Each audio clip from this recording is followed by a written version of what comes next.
My name is Nikhil Kumar. I am professor in the Department of English of Veer Kunwar Singh University, Ara, Bihar in India. Today I wish to speak on the topic Freud's psychoanalysis and Sri Aurobindo's yogic discovery of the evolutionary transformation of the human consciousness. Psychoanalysis is the theory which has been propounded by the well-known psychologist Sigmund Freud. Sigmund Freud is an Austrian psychologist. This psychoanalysis, his theory of psychoanalysis, is a mental therapy. By applying this very theory, the mental patient is cured.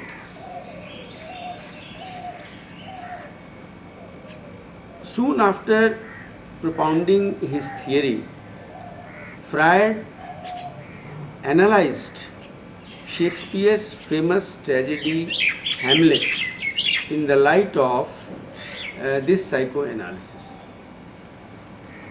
His criticism of Hamlet in the light of his own theory is stated to be the first post-structuralist or deconstructionist criticism.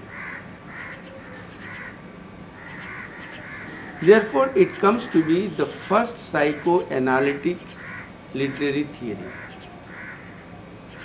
Freud finds that it is the Oedipus complex in the unconscious part of mind of Hamlet which is responsible for delaying in taking revenge of the murder of his father. Three parts of human mind: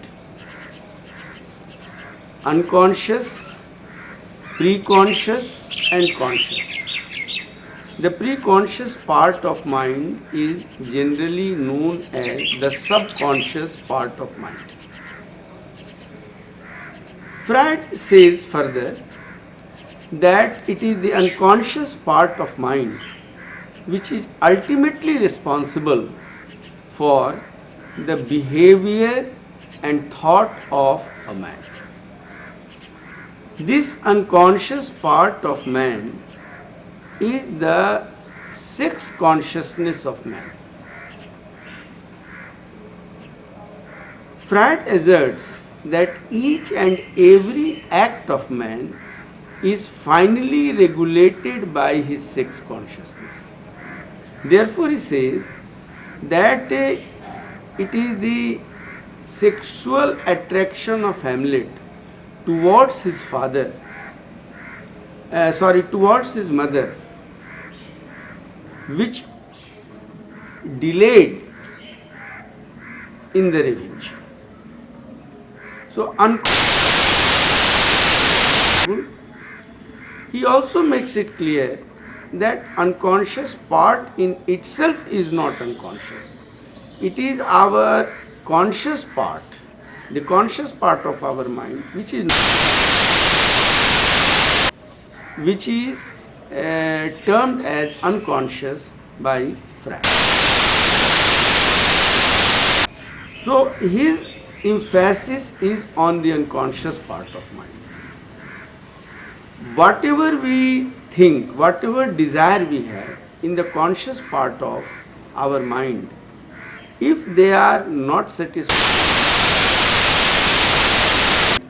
they are sent to the subconscious part, preconscious part and finally to the unconscious part of mind.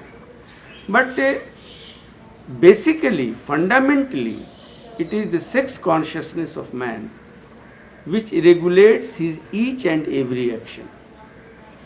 Freud lays emphasis on this very sixth issue to such an extent that he says that when a child sucks the breast of his mother for satisfying his physical hunger, his food, for the food, he ultimately does for satisfying his sex consciousness. The very little child, the newly born child, sucks the breast of his mother not basically for food but for fulfilling his sex desire.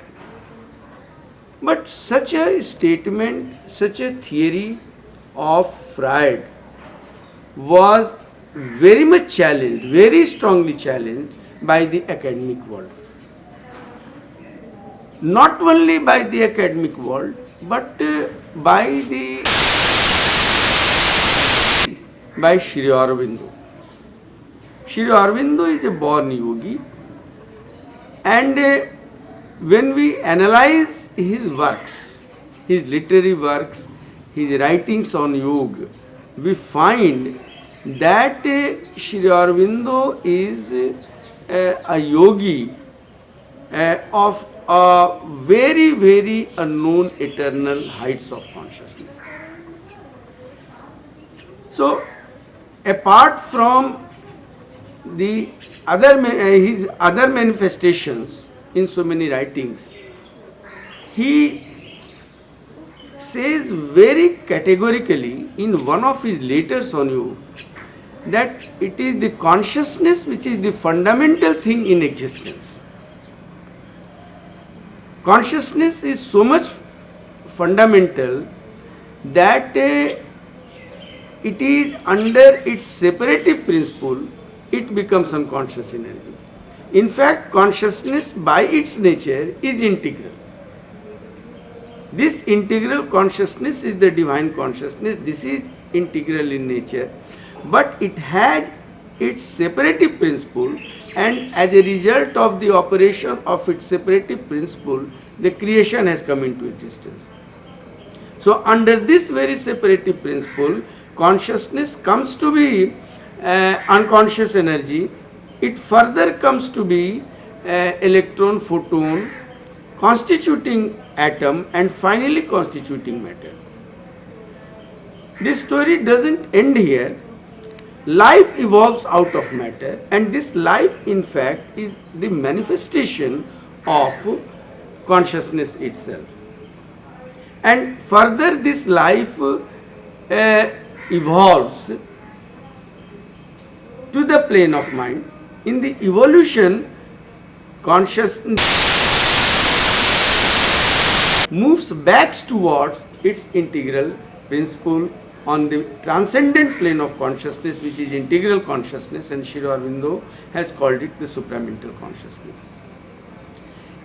In such a vision of this very truth of the existence, Sri Aurobindo has found the existence of hierarchy of consciousness. And there is a plane of consciousness which he has called the vital.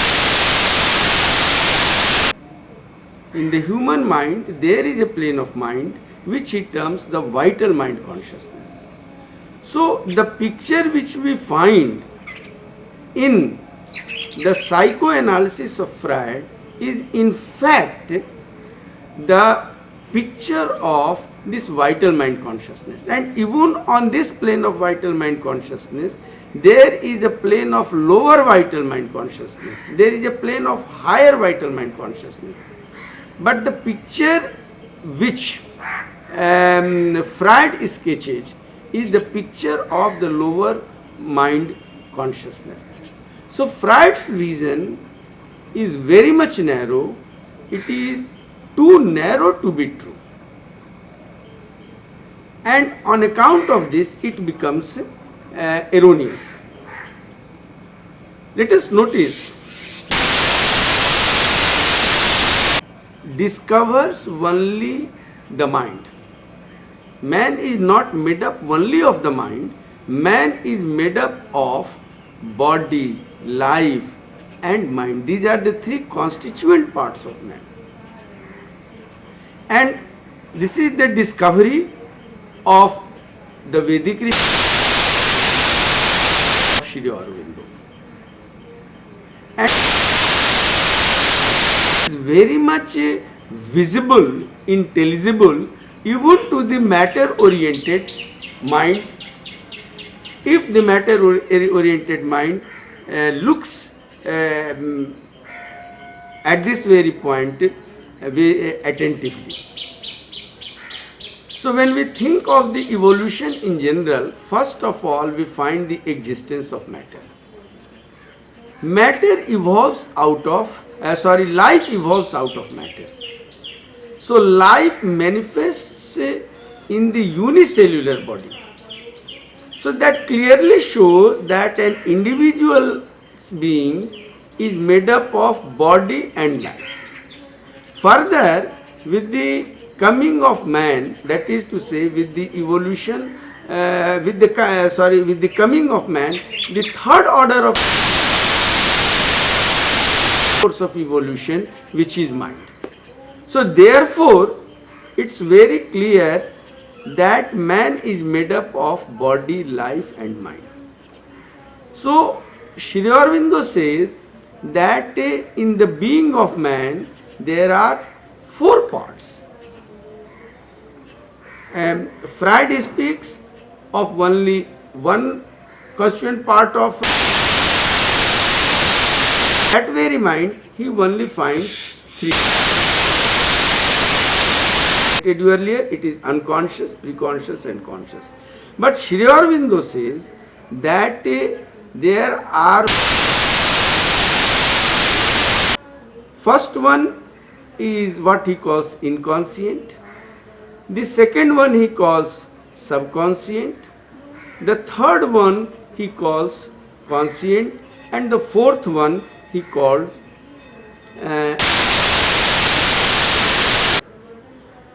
so there is the matter sheath in the being of man. There is the life sheath in the being of man. And all are undergoing the evolutionary change. So is not fully transformed from the point of view of evolution. So a man has got an inconscient part in his being, which is the matter sheath.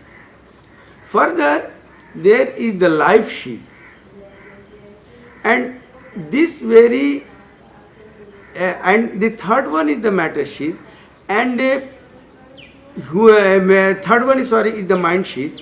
And when mind evolves, it takes up the matter principle into itself. It takes up the life principle in itself. So when the life principle mind takes up for emergence in its being, this vital mind consciousness is there. It comes in. This vital mind consciousness comes into existence. And what Freud terms unconscious part and preconscious part, the part of what Sri Aurobindo terms subconscient. Unconscious part of mind and preconscious part of mind are in fact not two separate parts, but they exist in the domain of subconscient itself. Because whatever we find in the unconscious part of mind and the preconscious of mind are the primitive reactions of life, and those reactions emanate from the dull and inert strands of matter itself. So whatever the feature Sri Aurobindo finds in the subconscient part of man, that very feature is there in the unconscious part of mind and the preconscious part of mind, of which Freud speaks. The picture which Freud finds in this unconscious part of mind and preconscious part of mind That is to say, in the subconscious part of mind is the permanent truth, according to Freud. But as we have just now, or as I have just now told you, that Sri Aurobindo is a yogi, he is a born yogi, and he is found to be the first man of this earth who was born with the supramental consciousness, discovers the evolutionary transformation of human consciousness. He finds that this subconscious part of mind can be transformed. What to talk of this subconscious part of mind which exists below the plane of conscious part of mind, the inconscient part of human being which exists below the subconscious. That very inconscient will also undergo the evolutionary transformation. So, let us concentrate ourselves on this very subconscious part of mind. Sri Aurobindo says that as a result of undertaking yoga, this subconscious part of mind can be evolutionarily transformed. But it is not that one who does not undertake the yoga for the transformation of the subconscious part of his mind will not be transformed. It is not like that. He will be transformed, the man will be transformed, but it will take eons of years. Because at one point of his writing, Sri Aurobindo has stated that even the blind man will come to experience, will come to know the existence of the transcendent divine supramental consciousness. So such a yogic vision of Sri Aurobindo is the evidence of the fact that human being is destined to undergo the transformation of his consciousness. In his epic Savitri, Sri Aurobindo presents the picture of the three yogas. Sri Aurobindo speaks of the soul transformation of the body, life and mind of man's being, which he terms the psychic transformation or psychicization. And this yoga of psychicization he shows in Ashupati, who is the human father of Savitri. There is the second yoga which Sri Aurobindo calls the yoga of spiritual transformation of man, and this yoga of spiritual transformation of man could come into the vision of the Vedic rishis and other rishis also. So, in Ashwapati, we find these two yogas. Ashwapati undertakes the yoga of the psychic transformation of his body, life and mind.